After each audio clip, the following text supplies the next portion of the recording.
Hallelujah. हमारे प्रभु यीशु मसीह के मधुर नाम में आप सबों को जय मसीह की।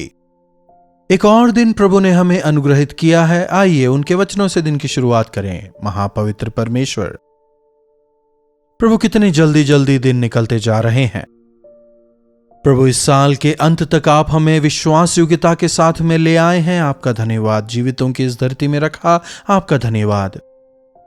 आपकी योजनाओं को समझकर उनके अनुसार जीने का अनुग्रह हमें दें। प्रार्थना यीशु के नाम से मांगते हैं, आमीन। प्रभु परमेश्वर की महिमा हो। आप कहां से हमारे साथ जुड़ रहे हैं, लाइव चैट पर आएं, अपने अपने शहर का नाम बताएं। इन कार्यक्रमों के द्वारा आप आशीष पा रहे हैं। आपकी गवाहियों के लिए, आपके प्रेज रिपोर्ट्स के लिए हम प्रभु का धन्यवाद करते हैं। आशीषों को केवल अपने तक ही आप सीमित ना रखें, अपने बंधु मित्रों के साथ भी इन्हें आप शेयर करें। तो इस संसार में ऐसा क्या है जो हमेशा हमारे साथ रहता है? हमेशा हमारे साथ रहने वाला ऐसा क्या है? छोटे बच्चों को यदि हम देखें तो वे हमेशा चाहते हैं कि उनके माँ बाप जो हैं हमेशा उनके साथ रहें। क्या यह संभव है? आजकल की पीढ़ी की यदि बात करें तो माँ बाप से भी ज्यादा आवश्यक उनके लिए कुछ है। मेरा फोन यदि मेरे साथ है तो काफी है। किसी ने मुझे बताया, यहोवा मेरे चरवाहा है, मुझे कुछ घटी ना होगी। इस भजन को नए तरीके से आजकल गाते हैं। मेरा मोबाइल फोन मेरा चरवाहा है, यही मुझे चलाएगा, यही मेरी अगुवाई करेगा, यही मेरी रक्षा करेगा, यही मुझे राह दिखाएगा। आजकल शायद कई लोगों के लिए यही सच्चाई है। ऐसे दिन भी आने वाले हैं जब सेलफोन काम नहीं करेंगे। आजकल कई बार ऐसा होता है जब हमें नेटवर्क नहीं मिलते हैं। जब कभी प्राकृतिक आपदाएं होती हैं तो हमें नेटवर्क नहीं मिलते। कई बार तो सरकार खुद नेटवर्क काट देती हैं।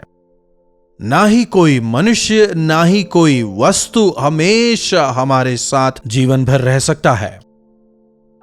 इसलिए मनुष्य आजकल अकेलापन महसूस करते हैं। सब कुछ होने के बावजूद, हो सकता है पैसा हो, मोबाइल हो, आपके मित्र, आपका परिवार, सब कुछ आपके साथ है, फिर भी अकेलेपन का अनुभव करने वाले, कोई भी मदद करने की परिस्थिति में नहीं। ऐसे कई लोगों को आज हम पाते हैं।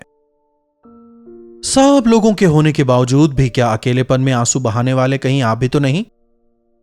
मन के दर्द को, मन की वेदना को किसी को ना बता सकते हैं, ना ही शांत बैठ सकते हैं।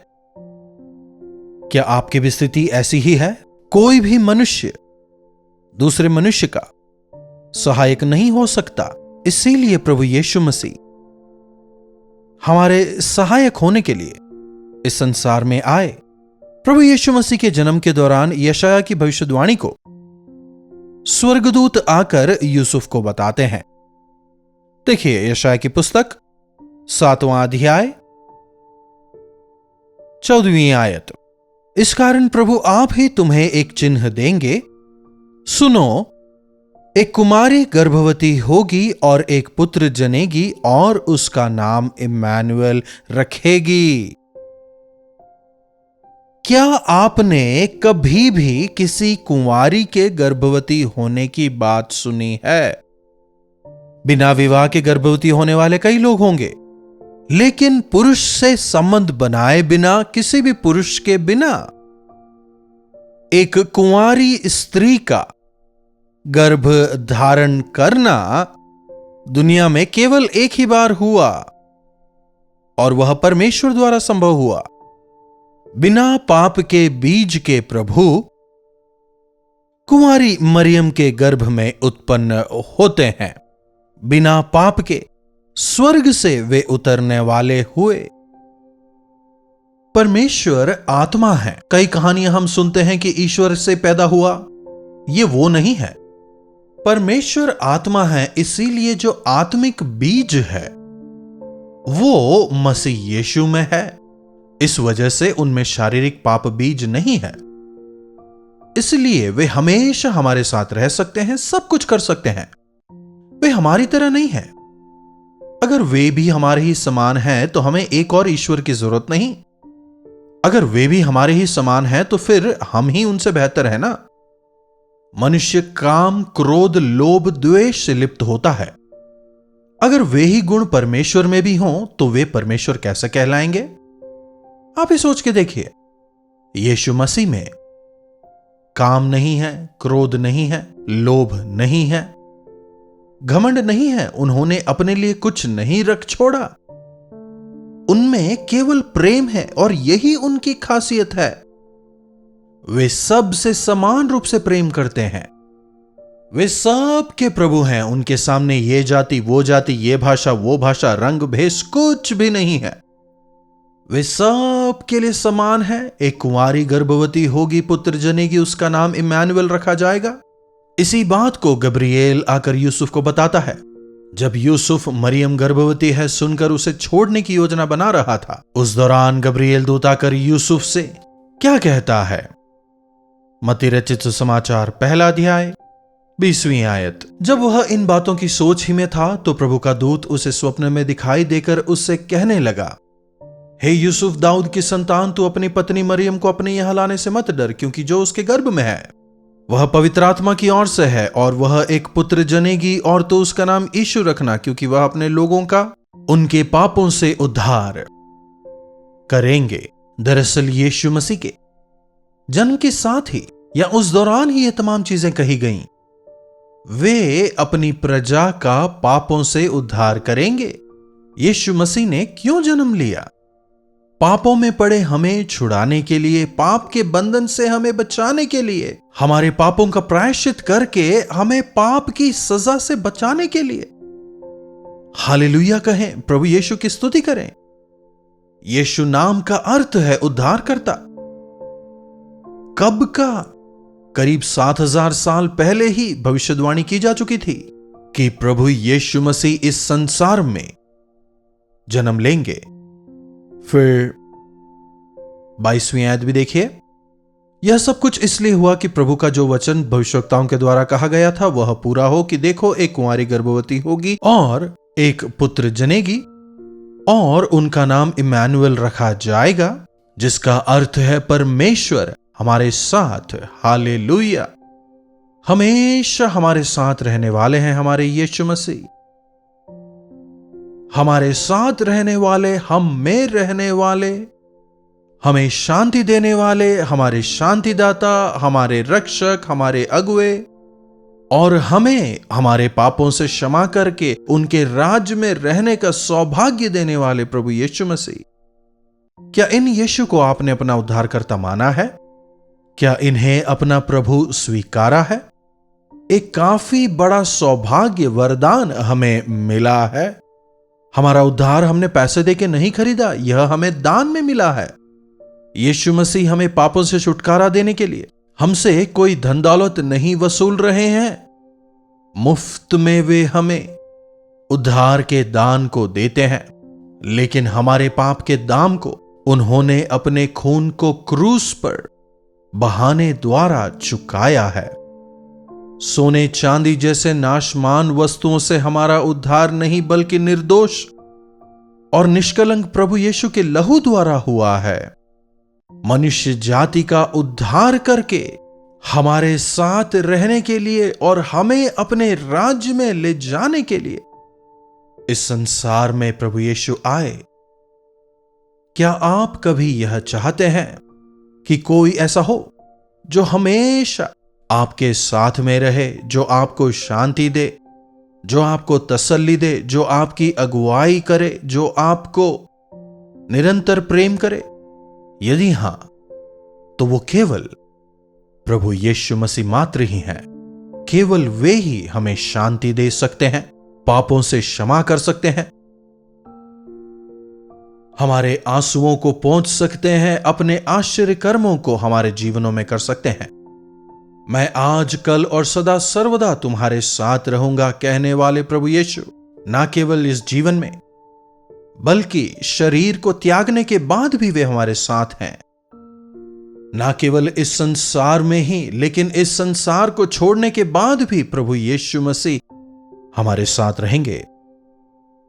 परमेश्वर की आज्ञा का उल्लंघन करके मनुष्य जब परमेश्वर से दूर हो गया, तब से परमेश्वर की यह योजना थी कि प्रभु यीशु को इस संसार में भेजें ताकि मनुष्यों का दोबारा प्रभु से मेल हो। उन दिनों में जब प्रभु यीशु ने शिष्यों से कहा, मैं पापियों के हाथों में सौंपा जाऊंगा, मुझे क्रूस पर टांगा जाएगा, मैं तीसरे दिन फिर से जी उठूंगा, यह बात उन्हें समझ नहीं आई। आपके जाने के बाद हमारा क्या होगा जब शिष्य पूछते हैं, मैं तुम्हें कभी अनाथ नहीं छोड़ूंगा, मैं तुम्हारे लिए एक सहायक भेजूंगा जो तुम्हारी सत्य में अगुवाई करेगा।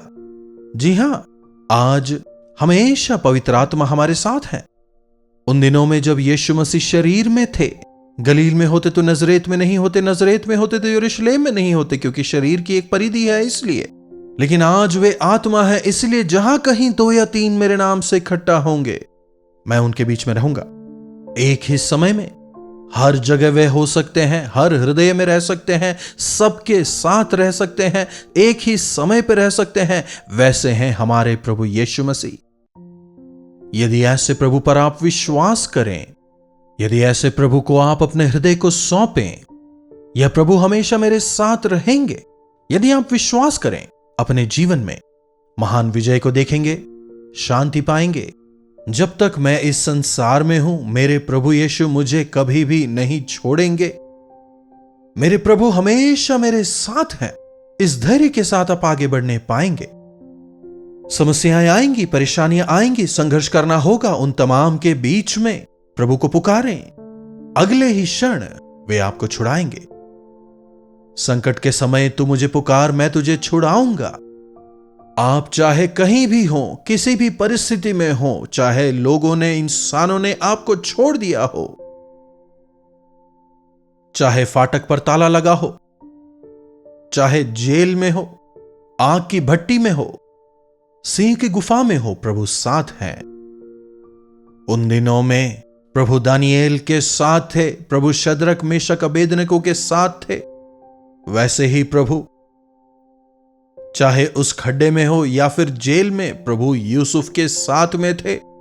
ऐसे बाइबल के अंदर हम कितने सारे उदाहरणों को देख सकते हैं कि प्रभु अपने दासों के साथ में रहे। वचन हमें बताता है कि उन्होंने हमें अपने हाथों पर, अपनी हथेलियों पर रचा है। क्यों ना उन पर विश्वास करते हुए हम आगे बढ़ें। प्रार्थना। महापवित्र परमेश्वर, प्रभु आपके जन्म को केवल हम एक त्योहार के तौर पर ना मनाएं, बल्कि वास्तव में हमें उद्धार देने वाले प्रभु यीशु मसीह इस संसार में जन्मे। मेरे लिए वो इस संसार में कुंवारी मरियम द्वारा पैदा हुए और अंततः क्रूस पर उन्होंने लहू बहाया, और अपने लहू बहाने द्वारा उन्होंने मुझे छुड़ाया। इस सुसमाचार को जानकर, समझकर, विश्वास कर आप में आनंदित होते हुए जीने का अनुग्रह दें। प्रभु, जिस प्रकार उन दिनों में यहोशू ने कहा, मैं और मेरा घराना यहोवा की सेवा करेंगे, प्रभु होने दें कि इसी वचन के अनुसार हम भी समस्त परिवार के साथ में मिलकर आपके जीवित गवाह होकर इस संसार में जीने वाले हो जाएं। प्रार्थना यीशु के नाम से मांगते हैं, आमीन। अब हमारे पिता परमेश्वर का प्रेम, प्रभु यीशु मसीह का अनुग्रह, पवित्र आत्मा की संगति और सहभागिता हमें से प्रत्येक के साथ आज, कल और सदा सर्वदा बनी रहे, आमीन। प्रभु परमेश्वर की महिमा हो। अपने प्रार्थना विषयों को आप हमें 9884907779 पर व्हाट्सएप, वॉइस मैसेज या टेक्स्ट के द्वारा भेज सकते हैं। हम अवश्य आपके साथ प्रार्थना करेंगे। हमेशा याद रखें कि प्रभु यीशु मसीह इस संसार में आपके लिए जन्मे हैं। वे हमेशा हर परिस्थिति में आपके साथ रहेंगे। घबराएं ना, हिम्मत ना हारें, विश्वास के साथ बढ़ते चले जाएं। नए साल में प्रवेश करने से पहले प्रार्थना में समय गुजारें। प्रभु नए साल को आपके लिए आशीषित करेंगे। प्रभु आप सबों को आशीष दें। कलवरी दर्शन, ये है प्रेम के दर्शन, यीशु प्रेम के दर्शन।